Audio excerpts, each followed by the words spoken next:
Last night, Israel finally retaliated against Iran after the ballistic missile attack on October 1st. Israel's retaliation was, let's say, this could have been much better. It could also have been much worse. I think it's probably much better than what some of the critics are saying. Certainly, what we hear from Israel's left-wing opposition. Some people in Israel's left-wing opposition say this was insufficient, including the former prime minister who basically sold out to Hezbollah as his only act as prime minister, Yair Lapid. So yeah, we let's first of all kind of recap. So over a period of 3 hours, in three different waves, hundreds of Israeli planes flew over Iranian airspace. There's some somewhat entertaining videos of Iranian anti-aircraft missiles or some sort of defense missiles trying to shoot stuff down unsuccessfully. All the planes flew back and arrived back in Israel safely. Nobody on Israel's side was hurt in any way. What we don't really know is the extent and the details of the damage. We know a little bit of it. We know that Israel targeted in the first wave some of those anti-aircraft missiles, some of the Iranian defense capabilities. Then in the second and third wave, they targeted weapons factories where ballistic missiles are made, like the ones that were shot and that are very much what Iran depends on. So that's important to remember here.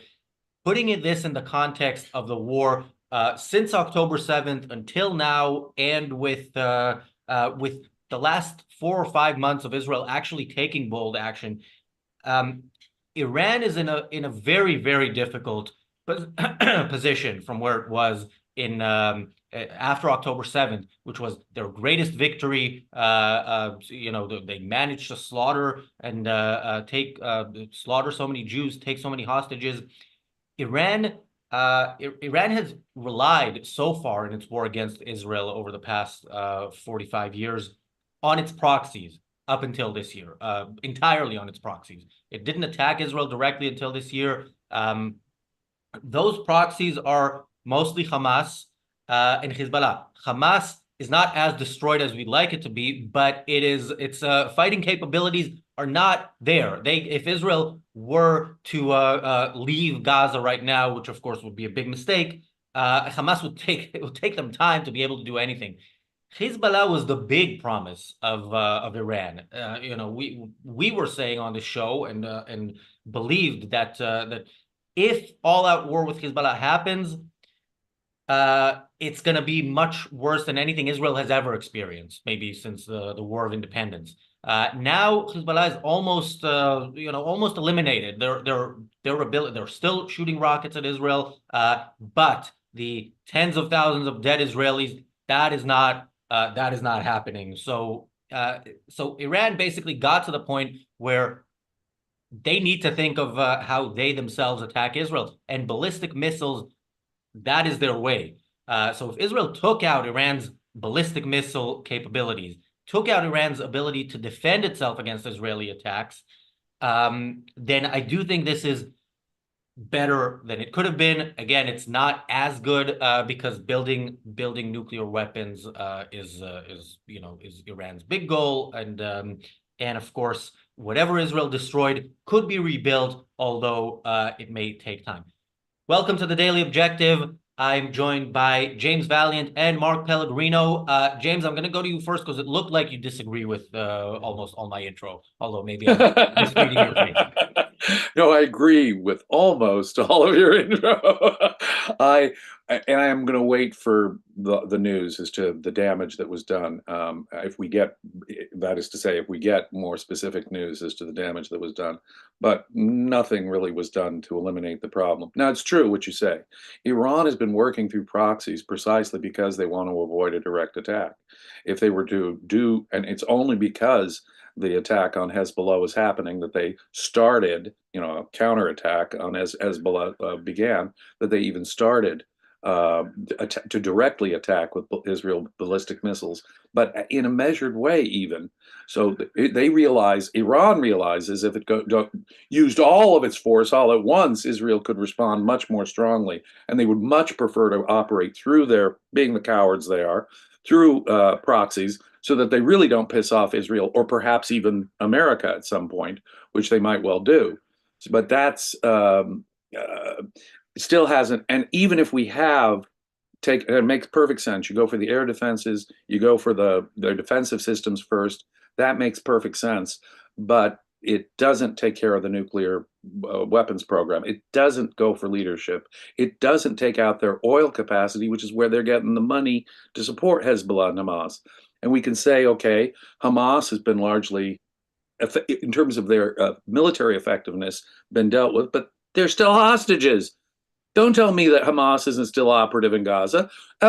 There's still Hezbollah missiles in Lebanon, aren't they? The leadership has been decimated, but last I checked, they still got a bunch of missiles in Lebanon that might be used against Israel. And Israel's been facing that recently quite a bit. So have we solved the problem of Iran? Is this the way to, though, and consider the pressure that Israel was under with from the United States? Did they do? They seem to have complied with Biden's absurd demands that they not go after the nuclear program, the oil fields, or the top leadership. And I would, if Iran does respond more, and see, I think they did it just enough so that Iran can probably contain whatever, to whatever degree domestic politics matters to the mullahs. They can sort of cover this up, downplay it. Israel complied with Biden's absurd hand-tying requests, and so see, we really don't need to respond ourselves directly. And I think that's probably the tightrope that Iran will probably walk to try and get away with not getting a direct response, another direct response from Israel. But in the long run, have we solved anything? Is Iran still there? Will Hezbollah and Hamas come back to life with enough funding from Tehran? Yeah, we haven't solved the problem, not one iota. So you did disagree with almost everything I said. Well, no, I think it was a good thing. And like I said, with the pager attack, a good start. If we were to continue, and if Iran gives Israel any excuse to continue, then you go for the oil fields, you go for the nuclear weapon program, you go for the top leadership. But only that is going to solve the problem, my friends. Yeah, I agree. Although, again, I do think Israel is continuing after the pager attacks, not as much as we would like to, but more than they did Yeah. before, and certainly more than they did before that shift that happened in early June. Mark. Yeah, although I didn't hear your entire introduction, I have to say that there's been a massive psychological blow to Iran. I mean, we know how much pride they take in rattling their sabers, and so long as they could do it through proxies and not provoke Israel to a full attack, they seemed like they were the people on top, and they could promote their military superiority in Hezbollah and make everybody afraid of them in the region. But ever since those drone attacks struck Israel, killed one Palestinian, they didn't technically strike Israel. They've been exposed as a complete and total paper tiger who are making gestures of warfare only to, as you would if you called out on a deal or on a duel and you fire a shot into the air to satisfy your honor, but you don't really engage the other person because you know you can't. Well, now the whole world knows Iran can't. And I think the steps that Israel are taking, though, we would all like them to be complete and full decimation of their capacity to trade oil, of their capacity to fight, period. And they are encouraging the Iranian people to revolt against the mullahs, and they have exposed the mullahs as being weak, posturing fools that they are, and they've exposed Hezbollah as being a half-baked group of kooks that really can't do what they say they're going to do. Yeah, they can cut off the heads of individual victims, but when it comes to really facing down a military power, they suck. and Israel has the upper hand.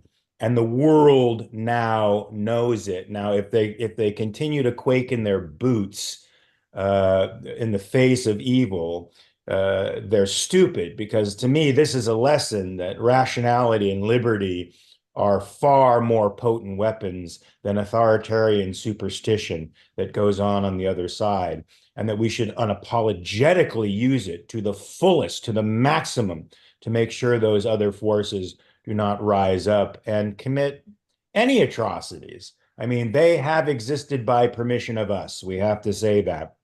By altruistic standards, we've allowed these creeps to carry on. Now it's time to get selfish and fuck their worlds up and let them know that they have no fucking chance. And their only solution is to surrender, renounce violence completely, throw their Sharia law into the fucking pages and the ash heap of history where it belongs, and embrace modern Republican, and I mean that in the political sense, not in the party sense, principles of governance, which constitutionally limited government. It's time to make the mullahs go to their 72 goats. Yeah, I agree with that. Although, yeah, I think that Israel being unapologetic is kind of what's missing. If you look at the spokesperson, the IDF spokesperson, repeatedly saying, you know, these were targeted attacks. We targeted the military. All that is great. But yeah, there's more that can be targeted. It's kind of like Israel is making a gesture to the U.S. at the expense of the security of its citizens on the one hand, but on the other hand, again, I think what Israel did within whatever leeway it got from the U.S. Was of more significance than what some of the critics are saying. It's still, in my opinion, the most moral army in the world, not for the reasons the world puts them up to, for following altruistic principles and putting their own people at risk, but to a greater degree than any other army in the free world, they are actually fighting. They understand the existential threat that is posed by the other side, and they are actually fighting despite being impeded by this altruistic ethics. Yeah, not the endless turning you'd expect from America or Great Britain, eh? James, let me quickly just go to the some of the super chats. We have quite a few. Thank you, Jeff, for the super chat. Jeff says, "Good news for today." Kind of censoring himself on the word "good," I guess, so that YouTube doesn't block the comment. PC, thank you for the super chat. PC asks, "Will Iran strike back?" I hope so, because that's the sad thing here. Israel kind of said, look, Israel did the thing which both sides are doing, which is, you know, they do whatever they do, and then they say, well, if the other side retaliates, we have the ability to do so. Now, I think Iran would probably want to rebuild some of its capabilities before it does that. So I don't know. I mean, I think there's a possibility that Israel will also hide some of the extent of the damage caused in Iran, and of course, Iran will do that, kind of to help the Iranian regime get away with not retaliating. And I just want to read this comment from Alex, who says that this also proved that the Russian missile defense system doesn't work all that well. Yes, so we should also support our allies who are fighting against Russia, and maybe the evil powers in the world, maybe their time has come. James.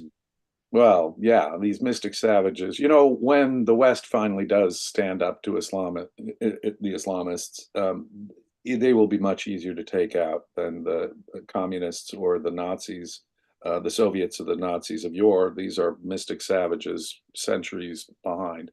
And even when they're getting defensive systems from Russia, as Alex points out, these people probably have a superstitious fear of it. And they have a hard time working with them. So yeah, I think that has been exposed. But look, the problem has not been addressed. Not yet. It may be, but it has not been addressed. And I will stick, I'm afraid, until I see the leadership gone, their nuclear program gone, until I see if there is a fighting chance for the Iranian people, if I see them standing up and doing something, until then, I'm afraid I don't see the long-term situation as changing. Yeah, Iran will try not to attack Israel, try and downplay this to the point that, oh yeah, no big deal. And so we don't have to strike back. I, like you, Razi, hope they do, because that would require then an even bigger attack in response. And we could do some of the things that I think are necessary for long run success. Yeah, unfortunately, what I read in the Post yesterday that was that Donald Trump doesn't think there needs to be regime change in Iran in order to come up with a significant peace deal. Once again, demonstrating he's a cunty pragmatist. I hope that word, sorry, doesn't get us kicked off YouTube, but it's true. That's exactly what he is. And unfortunately, for us to go the extra mile, we need a moral makeover. We need to understand what Rand said presciently decades ago, that evil is parasitic and weak. It depends upon the good, the sanction of the good, as a matter of fact. China is an economic free fall. They are an economy in total and utter social and economic collapse. Russia has the GDP at its height of Texas. It is a poor country that needs to now recruit North Korean soldiers who are probably infested with body parasites and are starving in their own right in order to fight Ukrainians who are just getting minuscule amounts of aid from a European Union that's quaking in its fucking boots but could crush Russia within 10 seconds. Look, we have to understand that evil is weak and parasitic. It makes big noises, and it could do damage if you let it, only if you let it.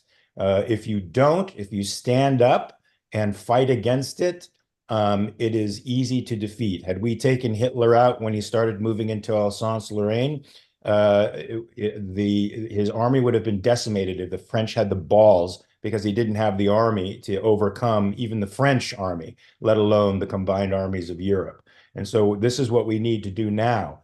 Escalate, escalate, escalate. Everybody's afraid of it. Oh, we can't escalate. No, you're just kicking the can down the fucking road like you've been doing for the past 60, 70 years. This is the result of your non-escalation policies, your pretense at fighting war, your attempt to make war civil and just.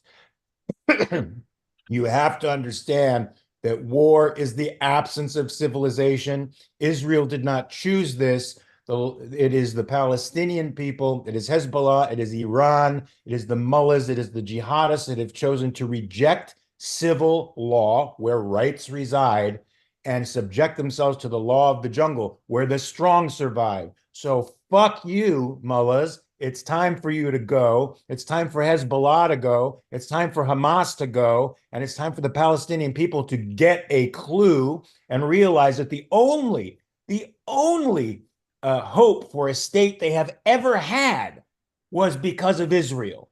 That's the only hope they've ever had. And I never hear that stated anywhere in the planet, but it's a fact.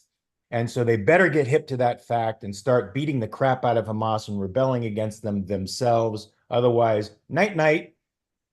On the other hand, the only desire they ever had for a state was as an excuse to get rid of Israel and to kill all the Jews. So yeah, the Palestinian cause, the essence of it is getting rid of Israel, as is the Iranian regime, as they have made clear repeatedly. So yes, like I said in my intro, a lot more could have been done. I was listening to Israeli television. One of the commentators mentioned that a source said that this is as big as the 6-Day War. Now, I don't know what that source knows that we don't know. It could be rhetoric. It's probably rhetoric. It's almost certainly rhetoric. But again, there are things that we don't know that happen, and then we maybe find out a bit later, maybe many years later. But look, Razi, this is bigger than the 6-Day War. The 6-Day War ended in the ceasefire and a sort of the détente between all the powers that be, and it lulled Israel into a sense of safety that I think precipitated the war in 73. This is bigger because this means Israel understands that the enemy has to capitulate. There's no ceasefire. There can't be a ceasefire. I mean, even though they're being pushed in the direction of negotiations by a stupid ass United States and a completely morally corrupt UN and a bunch of other folks who are But even in proxies. the Israeli response, Mark, they're talking about they're in terms of escalation. If Iran should further escalate, went their English language statement about all this. Yes, Okay. and that's wrong. And that's Yeah, wrong. what We we're both know still that. trying to do is not escalate. And so long as even Israel has that attitude. Now, I do think that we've entered a different phase in the sense that, I mean, Israel and Iran have always been at war. Iran and America have been at war since the dawn of the Islamic Republic in 1979. America just doesn't recognize that they're at war and have been at war for the last 45 years with Iran. But we're seeing actual kinetic fighting but directly between Israel and Iran. That is a whole new world. And as Razi points out, I should be patient and I should hope that some very significant damage has been done, damage so bad that Iran would be ashamed to admit it to the world or their own people. Of course they are. That is what I'm hoping for. Of course they are. And make no mistake about it. Israel understands it's in an existential threat right now. It knows it. The people know it. The people know it as a whole. And I think the military knows it as a whole. And they certainly feel like they have to play a little bit of political pragmatism and go along with this absurd game that they should not defend themselves with full vigor. But and to some degree they are abiding by that. I think to make a pretense of abiding by that. But they understand what the threat is. They understand who has to go, and they know Hezbollah has to end. They know Hamas has to end. There's no question about that, and they know the mullahs have to end. There's no question of that either. So as far as I'm concerned, Israel is cleaning up the garbage of civilization right now and doing the world a favor, and the world should be kissing their asses. The Palestinians should be loving them, not hating them. The Lebanese shouldn't be allied against them. They should be loving them for taking out a group of militant creeps who have taken over South Lebanon for decades now and have terrorized the Christian communities over there. And the Jewish communities over there. Oh no, far worse than a thankless task. Israel gets dumped on. Israel gets taken to international courts. Israel gets called genocidal. Just today on social media, I had to remove a comment from one page where someone was talking about Israel's bloodthirsty reaction. Something so targeted, something so patiently developed. I mean, more than 3 weeks have passed. They didn't go for the nuclear or oil facilities. They didn't go for top leadership. They're certainly not going for civilians. What Israel is doing in Iran is anything but bloodthirsty. And yet, the critics out there say, oh, you see, these bloodthirsty Israelis. I removed the comment and banned the guy from the site, but that's the opinion out there. This response against Iran is, quote, bloodthirsty. Maybe he meant that their bloodthirst is that they want to allow Israel's enemies more success in killing Jews, but I don't know if that's what he meant. I want to Anyway, make an announcement at the end, Razi. I need to make an announcement at the end. It's sort of unrelated, but I think not. Cool. Let me go to the super chats quickly. Thank you, Yotam, for the super chat. Yotam says, "Welcome back, Razi. Thanks, and free Iran." Yeah, this is that's again, this is of Israel's enemies, the one country where regime change could result in something much better. So let's hope that happens. Thank you, Bonnie. And they are the most savage and evil enemy of Israel and America today, Iran. That regime has got to go. And objectivists have been saying it for 30 freaking years. Yes. I mean, Leonard Peikoff got on O'Reilly when O'Reilly had one brain cell still functioning and said the real enemy is Iran. It's Iran. But once he said, well, we should use the nuclear option with them, O'Reilly Well, went he crazy. said he was no military expert. We shouldn't take it off the table. And if it's going to be a credible threat, it's got to be a credible threat. That was enough for O'Reilly to kick him off of the O'Reilly factor forever. Yeah, but we kind of character O'Reilly has now. I recommend people watch that because that's over 20 years ago, and that just shows how outside the Overton window, any rational view of how to conduct war is in the Overton window. Like, this is mainstream conservative thought, Bill O'Reilly, even likes to call himself an independent. That was mainstream conservative thought right after 9/11 is, no, we can't go killing civilians just because they killed thousands of ours and there's a war. Let me go back to the super chats. Thank you, John, for becoming a member of ARCUK's YouTube channel. Thank you, Jonathan, for the super chat. Jonathan says, sincere condolences to Mark on the loss of his pooch. And thank you, Jeff, for the super chat. Jeff says, briefly objective has to clip that rant from Mark, please. That was a few minutes ago, but I'm sure Daniel caught what that was. I think I agree, but I didn't know about your dog, Mark. Condolences. Well, Johnny, I have two, Frankie and Johnny. So she was the younger of the two. She's had health issues for a couple of years now, but she had kidney failure, and she finally passed away. I tried to reverse it through hospitalization, but it didn't work. So she passed away. Sorry. But she's here with me now, her ashes, and I got her paw print and her nose print, and I miss her. The house is quieter and less stinky without her, but she was part of my heart. But my other heart is right there in front of me, and hopefully he sticks around for a while more. Sorry, Rhineland, not Alsace-Lorraine. Thank you for the correction. Yes, it was the Rhineland. Okay, can I make my announcement, or are we doing more super chats? You can make, well, yeah, we'll do more super chats, but we're going to keep going for a little bit. So yeah, go ahead. Okay, so the American Capitalist Party is finally getting online. Right after the election, we're going to have a completely revamped website that will be interactive and content intensive. There will be a donation site on there. There will be a membership site so you could join up to the American Capitalist Party. We're also starting something similar to the Israeli Digital Army that's on X right now. I'm a member of it. When what we do is we integrate information and we integrate with each other. So we follow each other, we post for each other, and we combat propaganda, and we also report bad accounts. Anybody out there who wants to be a part of the American Capitalist Party, I will be at Freedom Fest. I'll be at Freedom Fest in February in Washington, D.C. They've invited me. I'm going down there. I'm going to be shilling for the Capitalist Party. We have potential candidates in one state. We have a board of directors. We're filing with the IRS. The whole thing is happening right now. We have a merch store that's going up.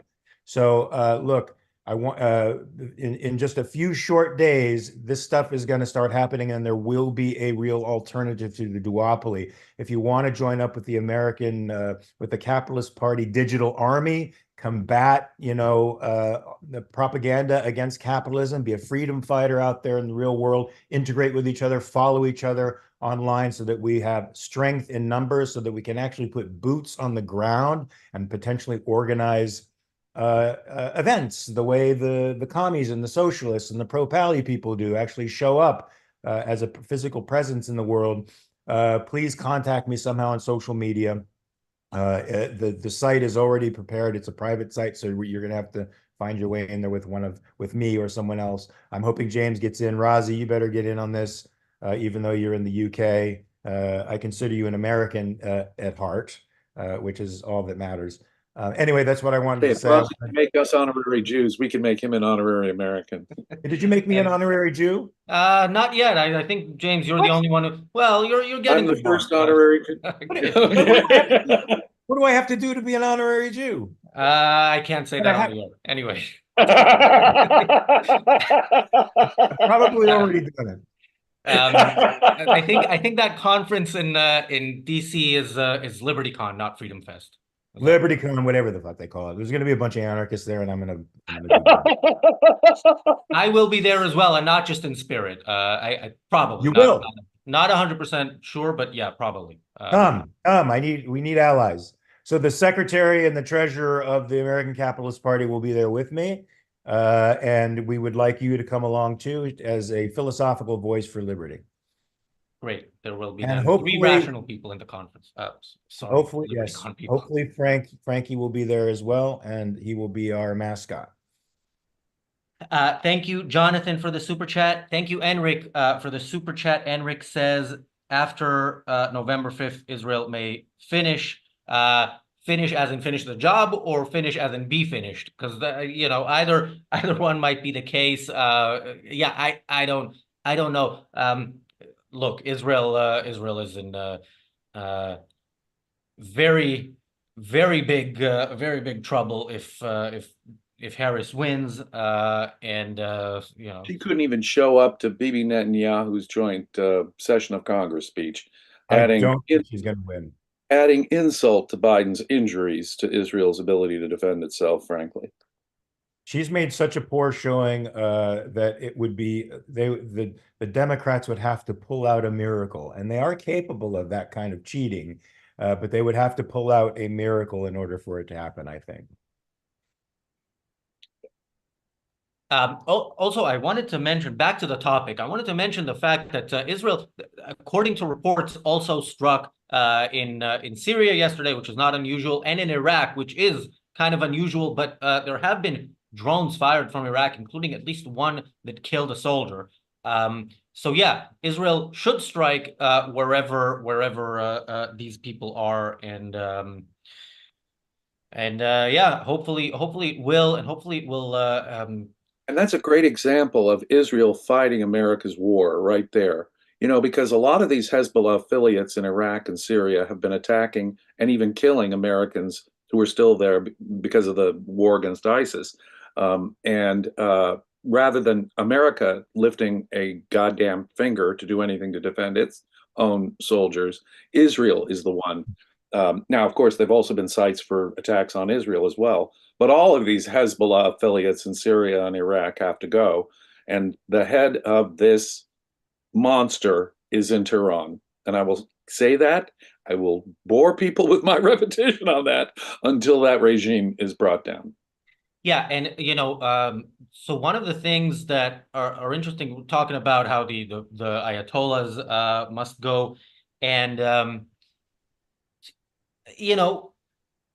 it's perfectly legitimate, of course, to kill the leaders of the enemy, but they tried to assassinate Israel's prime minister a week ago, and managed to hit his home with a drone. So unfortunately, he and his wife weren't home. Yeah. So how at this point they don't say, okay, look, you tried unsuccessfully. Here's how it's done. In a sense. Yeah, I don't know. I'm assuming that is something that Netanyahu would probably do if America wasn't. And they've got a hit out on Trump and his Secretary of State Pompeo and others. I mean, Iran wants to kill the leadership in Israel and the United States that they perceive as being against them. The so-called hawks in Israel and America all have Iranian targets on their back, ladies and gentlemen. If that by itself isn't an act of war, please tell me what is. Yeah, and by the way, the fact that they tried to assassinate Trump, it's sad that I have to have hope on basically rely on somebody's irrationality. But Trump threw Israel under the bus because Netanyahu called to Biden to congratulate him after Biden won the election. So he takes things personally. You would think an assassination attempt is something he would also take personally, hopefully personally enough to do something about Iran, although Mr. Netanyahu didn't try to kill you, Mr. Trump. But like Mark says, he's not going to take out the regime in Tehran. He already said he would. He would negotiate with any dictator on the planet. Well, but at least in this case, he wouldn't be negotiating on her knees like an appeasing cringing suppliant, begging for whatever she can get from Iran. At least he would have, at some point, draw a line with Iran, I suppose. But he won't take out the regime in Tehran, which needs to happen. He will do better at containing it, is what I could say. Kamala Harris would totally capitulate, at least on the question of Israel and Iran, I fear. Yeah, even America's statement yesterday was something like, we knew about it, we weren't involved. Not even, hey, good job, well done. This is, we talked about the empty statement, Israel has a right to defend itself, because it's always used after Israel is attacked and never when Israel actually defends itself.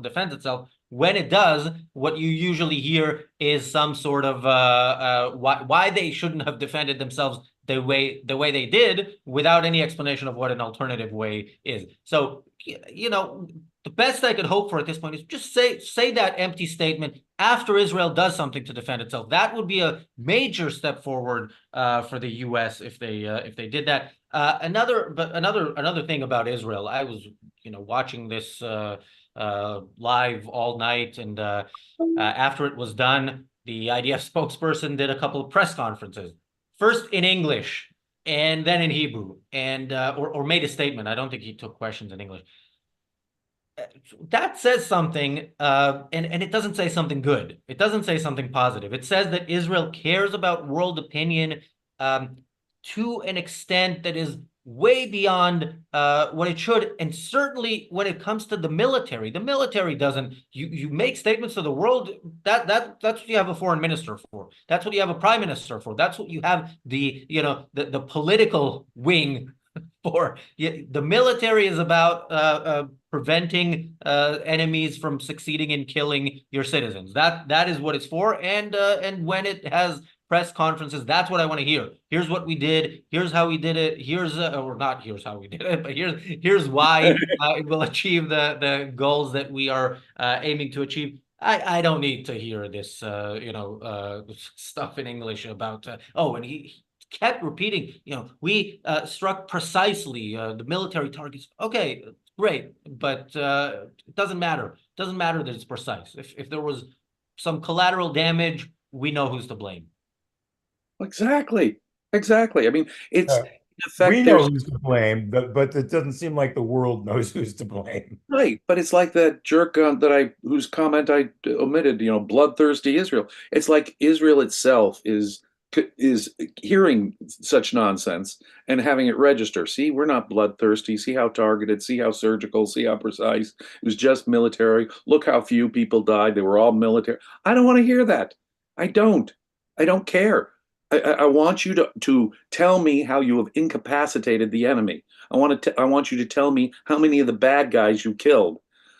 That's what Razi is exactly correct. That's what I want to hear from the military. I don't want to hear how few civilian casualties there were, how surgical it was, how delicately sensitive you were to U.S. or international opinion. I honestly don't want to hear that. Razi's exactly right. What they need to tell me is, back in World War II, it was amazing. They would boast about how many Germans were killed and captured as, Patton's Third Army is sweeping through. You see the movie with George C. Scott? They'll have the little thing, they have that whiteboard where they're erasing it and increasing the number of Germans killed, Germans captured. That is more like the measure. It's not the who we didn't kill, it's the who we did kill. I think people should actually look to Patton's opening speech in that great movie. George C. Scott does a very good speech that I think should be underlined. Every line should be underlined for anyone looking at the current conflict. Well, he does have a snide remark about individualism in the Saturday Evening Post, but apart from that, it is a gem of a speech. Yes. Well, I did see it in 1970. That's the last time I've seen it. But it inspired me even then. Wow. Yes. Okay, this episode does have a sponsor, which is it takes balls to sponsor our content. Those of you who missed yesterday's episode of the reality show, you missed an episode that basically got taken down midstream. I mean, that was copyright reasons, not content reasons, but we have had episodes removed for content reasons, and some people are brave. One such person is Jim Brown, who you know from this channel. He's been on the reality show. He hosted his own show on this channel, Finance Fridays, and he is the author of the just released book, Black Hole in Economics, Money Creation and Its Consequences. So we recommend you read that. Let me read the blurb. Where does money come from? How is it created? And why should you care? Get ready to challenge your long-held beliefs as we plunge into the enigmatic world of money creation, a true black hole in economic knowledge. Whether you're an investor maneuvering through volatile markets, a curious student hungry for clarity, or a savvy voter keen to stay in the loop, your role in understanding money creation is crucial. This book is tailored for you because your understanding matters. That book is available right now on Kindle. There's a link in the chat. It's $7.50 on Kindle. And you know where that $7.50 goes? You click that link, you buy that book, that money goes to ARCUK. So you improve the world in many ways, not just by improving your own knowledge, but by improving our ability to keep fighting the good fight. And yeah, Stedman, by the way, asked if there is a reality show today. No, the reality show is weekdays only. Sundays there is the reality show extra. So that will be on tomorrow, as will the Daily Objective. Any parting thoughts on Israel's strike on Iran, James? Iran delenda est. I mean, and I will say that until it happens. So that is my only parting thought. But you know, Jim Brown's book is, you know, that's a very, very important topic, people. Check it out. Mark, parting thoughts? Escalate, escalate, escalate. I agree. Yeah, we will look between now and tomorrow's episode of the Daily Objective. I don't think we'll know everything there is to know about this, but I think we might know more. So we will be back tomorrow with the Daily Objective, most likely on this topic. If you want to hear, you want more people to hear a counter view to the pro-Hamas, pro-Hezbollah, pro-Iran views that you hear explicitly or implicitly throughout mainstream media, or to the apologetically pro-Israel views, then do make sure you like, share this content, comment on our videos, and subscribe to the channel if you're not subscribed. And if you are able to do so, consider becoming a member, and that will also grant you access to hours of additional content every week. Thanks, Mark. Thanks, James. Thanks, everybody, for watching, and we'll see you back here tomorrow. Thank you, guys.